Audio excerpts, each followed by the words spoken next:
All right, welcome to this explainer. Today, we're diving straight into chapter 23 of the Śrīmad Bhagavatam's 4th canto, and we are breaking down all 39 verses of King Prithu's incredible final journey. This ancient text offers a truly fascinating look at the ultimate stages of life, detachment, and spiritual liberation, according to the Vedic tradition. You know, if you've ever wondered exactly how the great kings of antiquity concluded their worldly reigns to seek higher truths, you are absolutely in the right place. Here is our roadmap for today. We're going to cover Prithu's severe forest austerities, his final yogic departure, Queen Arci's supreme devotion, the praise from the heavens, and finally, those ultimate spiritual rewards. Let's get right into it. Starting with section 1, Prithu's severe forest austerities, covering verses 1 through 13. Verses 1 through 3 set up a wild concept, a ridiculously powerful, highly successful king just walking away from his entire empire. And this isn't some kind of escape or leadership failure, not at all. It's a highly calculated, deliberate transition into the final stage of life. The text tells us he had perfectly executed the commands of the Supreme, fulfilled all his duties, and then, sensing old age approaching, he simply hands his daughter over to his sons. He leaves his grieving citizens behind, takes his wife, and heads straight into the forest.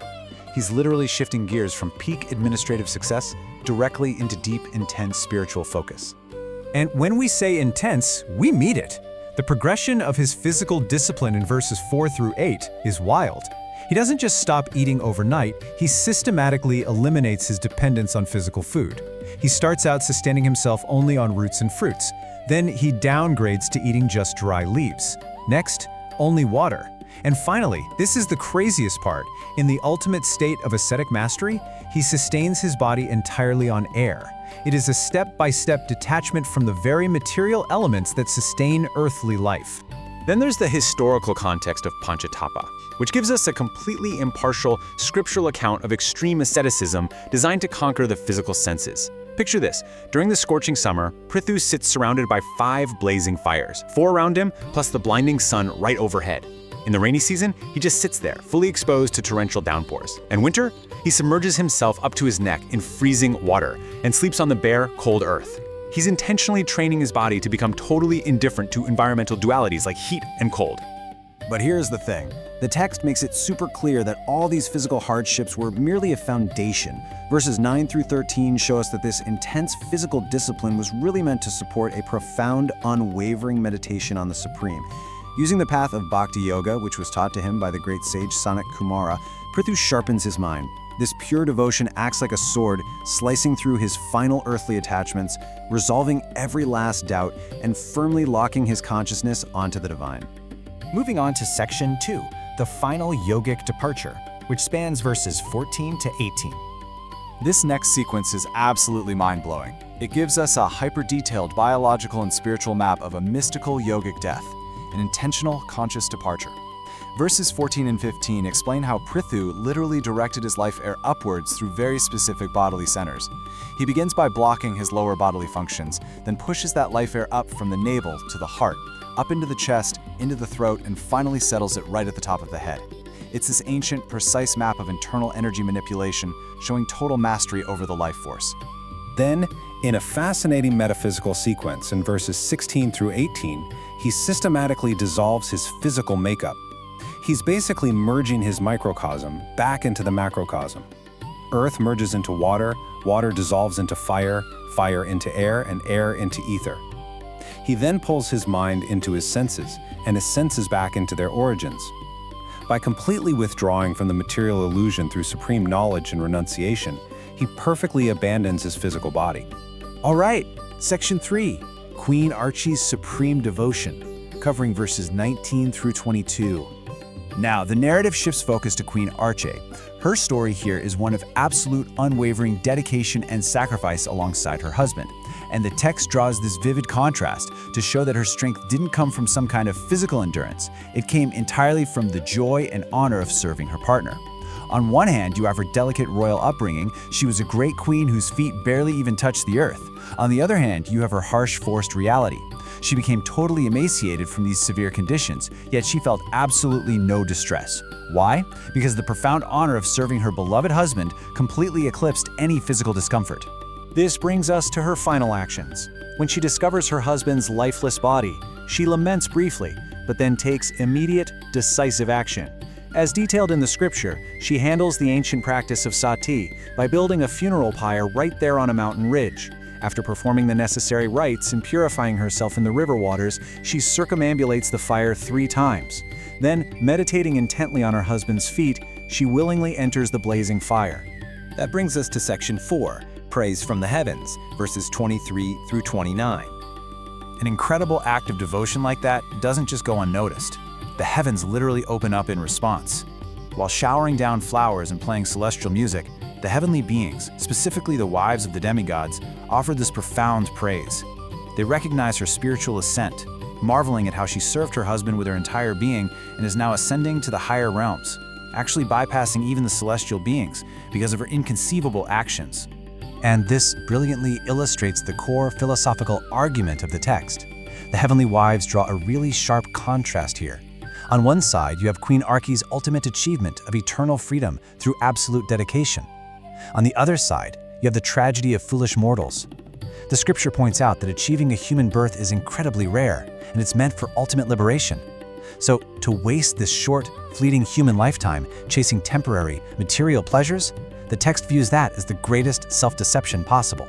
Finally, we arrive at section 5, the ultimate spiritual rewards, verses 30 through 39. This concluding section is known in the tradition as the Falashruti, which explicitly outlines the specific benefits that come simply from hearing and reciting this very story of Prithu and Arci.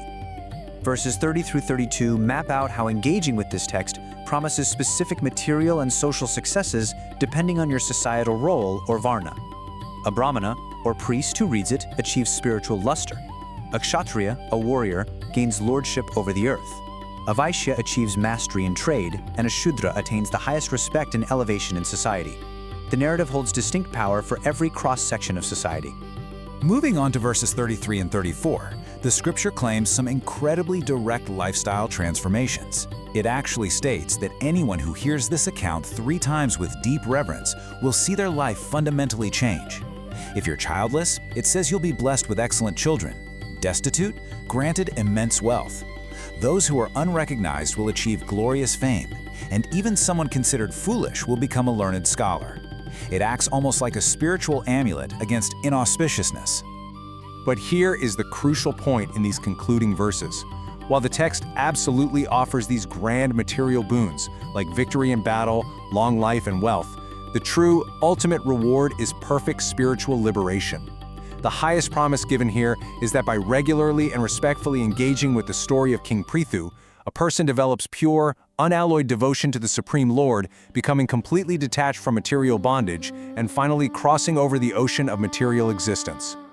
As we wrap up this explainer, I want to leave you with a final, provocative thought regarding your own life path. We've just walked through an incredible ancient blueprint of extreme discipline, detachment, and ultimate spiritual success. So, looking at Prithu and Arci's absolute dedication, ask yourself, what earthly attachments are currently holding you back on your own journey? Take a second to really reflect on that. Thank you so much for joining me to explore the rich depths of the Śrīmad Bhagavatam today. Keep seeking, keep learning, and I'll catch you in our next explainer.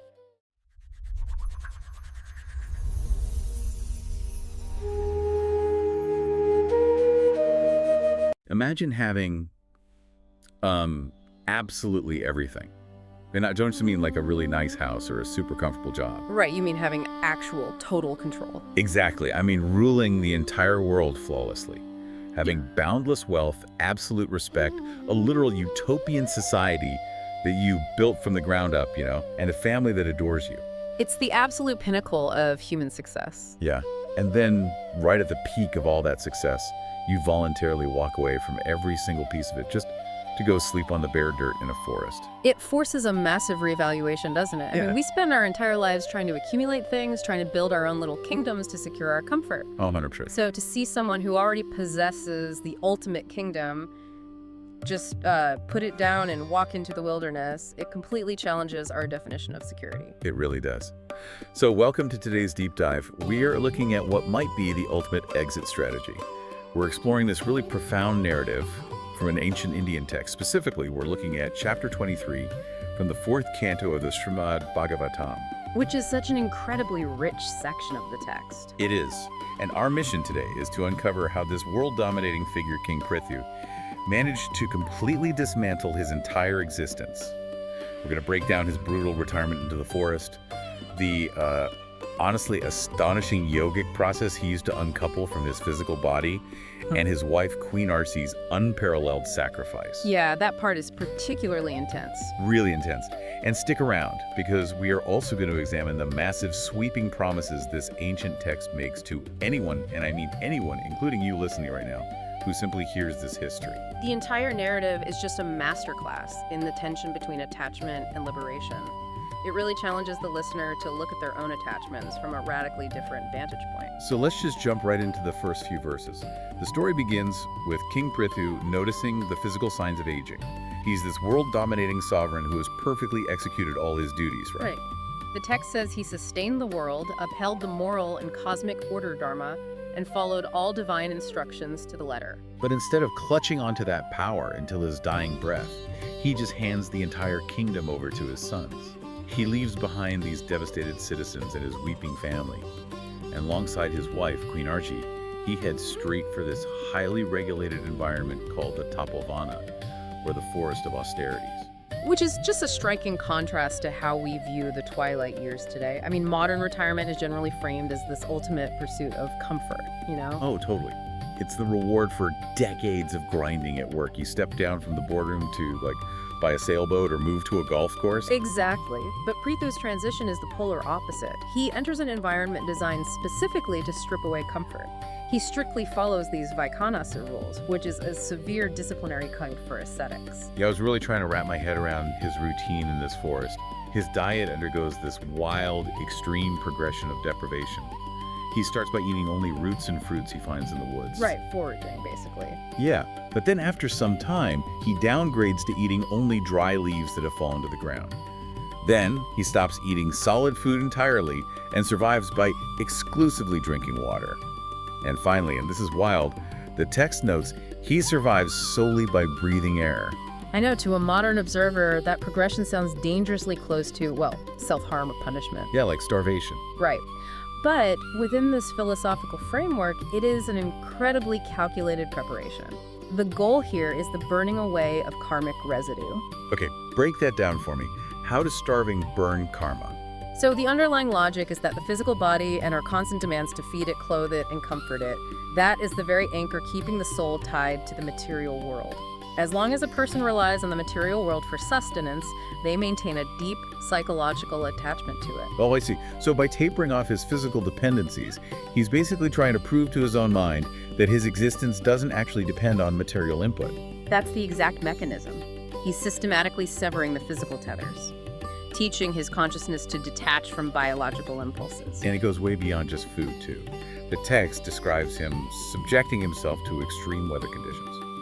During the scorching summer, he sits surrounded by 5 blazing fires. Which is a classic, intense ascetic practice. Yeah, and then when the monsoon rains come, he just stands completely bare in the downpour. And during the freezing winter, he submerges himself up to his neck in icy water, all while sleeping on the bare earth every single night. Think about it. Most of human daily anxiety stems from the endless cycle of trying to avoid discomfort and chase comfort. We are entirely dictated by temperature, hunger, physical sensation. Yeah, if the AC breaks, my whole day is ruined. Exactly. So by voluntarily subjecting himself to the absolute most extreme environmental conditions possible, Prithu is neutralizing the environment's power over him. He's rendering his physical shell irrelevant to his internal consciousness. Wow. And through this practice, the text says he controls his words, his senses, and his breath. The text mentions he also practices strict celibacy, and it explicitly states his sole aim in doing all of this is pleasing the Supreme Lord Krishna. Right. That focus is key. Yeah, it says this absolute focus destroys his karmic reactions and eliminates all material desires. But, starving the body and freezing it doesn't automatically tame the complex machinery of the human mind. So how does he actually transition from physical austerity to a total spiritual exit? Well, this is where the narrative shifts from external behavior to internal transformation. Prithu begins following the deep spiritual teachings of a sage named Sanat-kumara. Okay. And those teachings focus on practicing unalloyed, pure devotion to the Supreme. This devotion is the catalyst. It sharpens his knowledge and deepens his detachment, allowing him to cut completely through the knot of false ego and self-doubt. There's a specific detail here that really caught my attention regarding that devotion. Prithu realizes that all these intense mystic yoga processes, like the breath control, the fasting, the temperature endurance, are essentially incomplete. Yeah, they aren't the final goal. Right. The text goes so far as to call them failures, unless they ultimately lead to a profound attraction for hearing the stories of the Supreme Lord. And that is a crucial philosophical pillar of the Srimad Bhagavatam. It establishes a very clear hierarchy of spiritual practice. How so? Well, a person can become a master of their breath, right? They can conquer the elements, they can sit in freezing water for months. But if that practice lacks the emotional anchor of devotion, it remains a purely mechanical exercise in self-control. Like going to the gym for your spirit, but without any real connection. Exactly. It'll only take the practitioner so far. Devotion is the actual fuel that makes the mechanics of liberation work. Speaking of those mechanics, the way he actually leaves his body is one of the most intense things I've ever read. Oh, the yogic exit, yes. Yeah, he doesn't just, peacefully pass away in his sleep. He blocks his lower life hairs, specifically at the anus, and then physically pushes the life air up through his chakras. A very specific conscious upward movement. He moves this energy from the navel up to the heart, into the chest, through the throat, and finally pushes it to the very top of his head. I struggle to even conceptualize how a human being consciously orchestrates something like that. To understand the mechanism, you really have to look at how ancient Vedic texts view the human body. Modern science views the body biologically as a collection of cells, organs, blood. Right. But this ancient philosophy views the body cosmologically. It posits that your physical form is a microcosm of the entire universe, constructed from the exact same foundational elements: earth, water, fire, air, and ether. So I'm picturing a person as this temporary structure built out of materials borrowed directly from the universe, just like walking around for a few decades. That is a highly accurate way to frame it. Therefore, at the time of ultimate liberation, a master yogi does not experience death passively. They don't just wait for it to happen. No, they consciously return the borrowed materials. It's a systematic dissolution. The text describes Prithu taking the most dense element of his body, earth, and consciously merging it into the more subtle element of water. Wow. Then he takes that water and merges it into fire.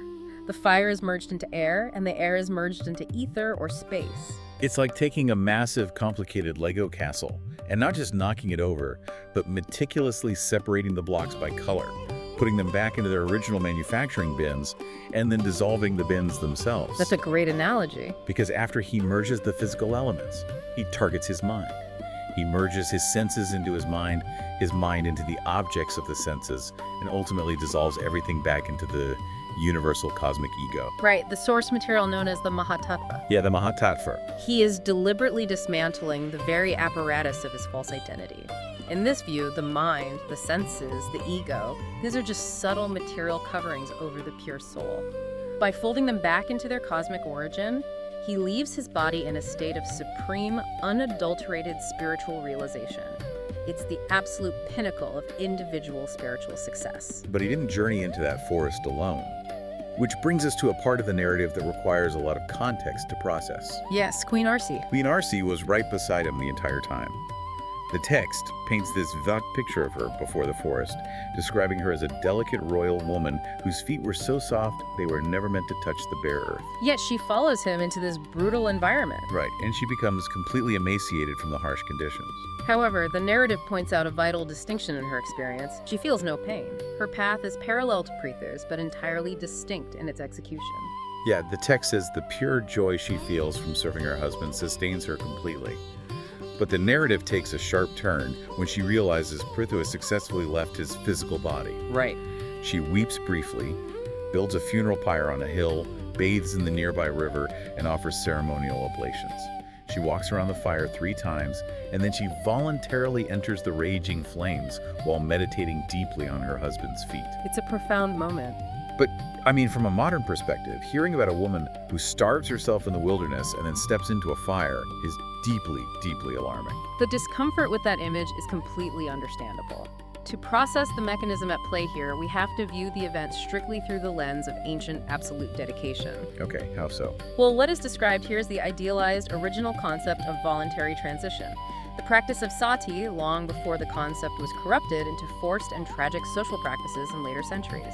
In this specific textual context, there is zero coercion. It is presented as a completely autonomous, spiritually charged act. I see. I'm trying to bridge the gap between Prithu's highly technical yogic exit and her exit. Prithu used mechanical precision to dismantle his body element by element. Arci seems to bypass the mechanics entirely through sheer emotional force. That is the philosophical core of her story. The focus isn't meant to be on the fire itself, but on the overwhelming power of internal consciousness. Interesting. Just as Prithu conquered his physical reality through extreme austerities and breath control, Arci conquered her physical reality through the sheer force of pure, unalloyed devotion. The text asserts that her internal joy and her absolute meditative focus literally overpowered biology. It rendered physical pain non-existent. Which explains the massive reaction from the universe that follows. Demigoddesses in the sky begin showering flowers down on the mountain, playing celestial drums and singing her praises. Yeah, the celestial reaction's huge. They compare her level of devotion directly to goddess Lakshmi, the goddess of fortune. Because the celestial beings recognize a profound truth here. She achieved the exact same ultimate spiritual elevation as her husband, but she achieved it purely through the path of service and devotion. She didn't need the complex, step-by-step yogic dismantling process. Exactly. And they marvel at the fact that she is ascending straight to the supreme spiritual world, completely bypassing the lower celestial realms where they reside. But in the midst of celebrating her, these celestial onlookers drop a really stark warning about the human condition. Yeah, they state that attaining a human body is incredibly rare in the cosmic cycle. And anyone who is gifted this rare human life, but wastes it chasing temporary sense gratification like accumulating wealth or pursuing physical pleasures, is actively cheating themselves. It's a profound wake-up call, and it's delivered from a really unique vantage point. These demigods are observing from heavenly realms filled with immense material pleasure and longevity, yet they acknowledge that the human form is functionally superior. Because humans can achieve liberation. Yes, the human vehicle possesses the unique capacity for self-realization and absolute renunciation, making it the perfect tool for final liberation. Using a human life merely to chase sensory thrills is viewed as a tragic waste of potential. The sage Maitreya, who is narrating this entire history to his listener, confirms that Arci reached the exact same supreme spiritual destination as King Prithu. They both found ultimate freedom. A total success for both of them. And because this human life is framed as such a rare and valuable opportunity, the final verses of the chapter offer something highly unusual. The Falashruti. Yeah. The text claims that simply by being a human who listens to the story we just told, you are entitled to massive, universe-altering rewards. So the translation of Falashruti is the fruits of hearing.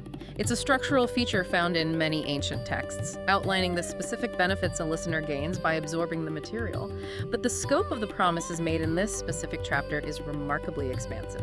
Expansive is a mild word for it. Reading this list feels like encountering the ultimate cosmic infomercial. It really does. It promises everything you could possibly want, simply for listening. But wait, there's more. It breaks the rewards down by the societal orders of that era. It states that if an intellectual or priest or brahmana hears this, they gain immense spiritual power. Right. If an administrator or warrior or kshatriya hears it, they will rule the world. If a merchant of Vaisya listens, they receive unmatched business success. And if a worker, a Sudra, hears it, they become highly elevated and respected in society. It is entirely designed to meet the listener exactly where they are, promising that whatever your primary drive or current station in life is, engaging with this story will fulfill your ambitions perfectly. The text gets even more specific, too. It says that if someone hears this story 3 times with deep respect, a person who is childless will get excellent children. Incredible. The poorest person will become the richest. Someone who is entirely unknown will achieve widespread fame. A fool will gain immense wisdom. It covers all the bases. It really does. It promises to ward off all inauspiciousness, bring long life, secure a place in heaven, and destroy all the negative contaminations of our current dark age, known as the Kali Yuga. And it guarantees success in the 4 major goals of human life. Right, morality dharma, economic development artha, physical pleasure kama, and ultimate spiritual liberation, moksha. The inclusion of all four goals is what makes this section so fascinating from a psychological perspective. Honestly, I found it deeply contradictory at first glance. I mean, we just spent the entire narrative watching King Prithu and Queen Arci give up everything. Everything. They slept on the dirt, starved themselves, and abandoned an entire utopian kingdom. And now the text turns to the listener and says, hey, listen to how they gave up money and power, and you will get tons of money and power.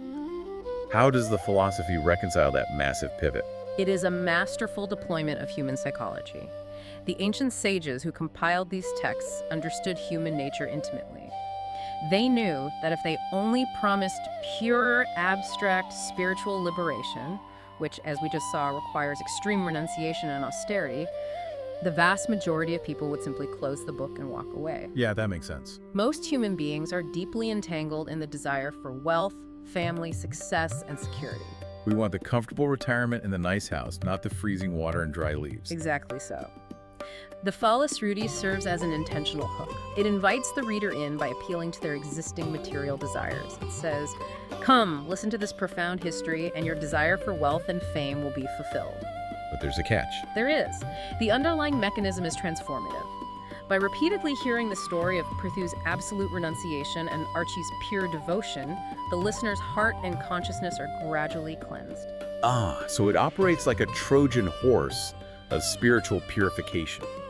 You engage with the text because you want to get rich or famous, but the actual content of the story begins rewiring your values. That is the intended design. By associating with the pure concepts embedded in the narrative, your consciousness inevitably shifts.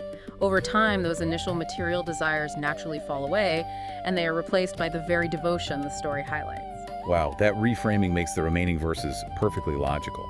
Because the text notes that kings heading into battle should hear this history to secure victory and receive tribute from their enemies, just like Prithu did. Right. But it also pivots to address the other end of the spectrum. It says that even those who are completely unattached to material things, people who have zero interest in wealth, children, or fame, should still hear this story simply to increase their pure devotion. It's a sweeping net. It catches the entire spectrum of human consciousness, from the deeply materialistic to the fully liberated. Which brings us to the ultimate promise made at the very end of the chapter. It declares that whoever hears and shares this story daily, treating it with respect, will achieve pure devotion to the Lord. And it describes that devotion as a sturdy boat capable of crossing the vast, turbulent ocean of material existence. The wealth, the fame, the worldly successes, those are merely the bait. The boat across the ocean of material existence is the true, ultimate prize the text wants to hand the listener. We have covered massive ground in this deep dive. We started with King Prithu wielding absolute worldly power over a perfect society, only to watch him walk away from all of it. A complete renunciation. We unpacked the grueling process of his bodily renunciation, changing his diet from roots down to mere air to burn away his karma. And we explored the astonishing mechanics of his departure, learning how a yogi consciously returns the elements of their body back to the cosmos, merging earth to water and senses into the universal mind. We grappled with Queen Arci's unparalleled sacrifice, understanding how her internal joy completely bypassed the need for mechanical yoga and overpowered her physical reality. Absolutely.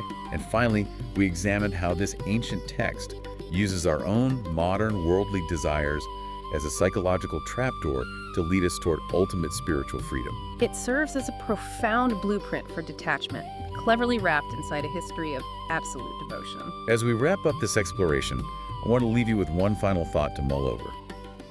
We spend so much energy striving to build our perfect little lives.